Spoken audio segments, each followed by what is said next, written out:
दुल्हा तो तोरा गोरे गोरे गोरे अंगिका रिकॉर्डिंग स्टूडियो रुपौली पूर्णिया बिहार। दुल्हा तो तोरा गोरे गोरे भोला बाबा का जलवा चढ़ावे भोरे भोरे गे। भोला बाबा का जलवा चढ़ाई भोरे भोरे गे। दुल्हा मिलतो तोरा गोरे गोरे गे। दुल्हा मिलतो तोरा गोरे गोरे गे। भोला बाबा का जलवा चढ़ावे भोरे भोरे गे। भोला बाबा का जलवा चढ़ाई भोरे भोरे गे। दुल्हा मिलतो तोरा गोरे गोरे गे। दुल्हा मिलतो तोरा गोरे गोरे गे।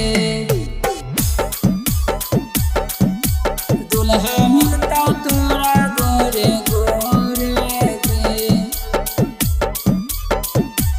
गोरे गोरे गे। म्यूजिक बाय दुल्हा मिलतो तोरा गोरे गोरे गे।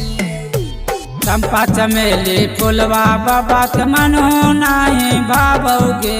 बेली के पत्ता या का थोड़ा भांगा का गोला भावोगे।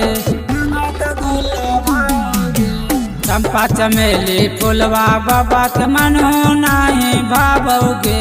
बेली के पत्ता या का थोड़ा भांगा का गोला भावोगे।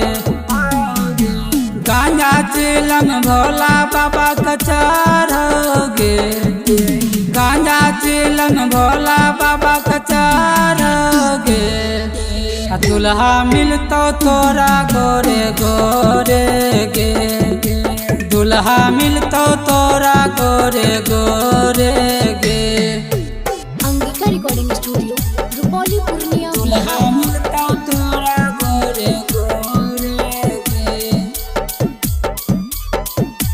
गोरे गोरे गे।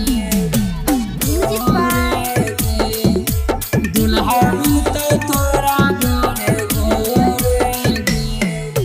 सुल्तानगंज में जलवा भरी का कंधे उठेबै कमर गे। रास्ता में पैदल चली का बोलबम के लगेबै नारा गे। बोलबम के लगेबै नारा गे। सुल्तानगंज में जलवा भरी का कंधे उठेबै कमर गे। रास्ता में पैदल चली का बोलबम के लगेबै नारा गे। कहे सोनील कुमार देवघरिया गे। कहे सोनील कुमार देवघरिया गे। भोला बाबा के दर्शन हम पाइबै गे। दुल्हा मिलतो तोरा गोरे गोरे गे। Angika recording studio Rupauli Purnia Bihar.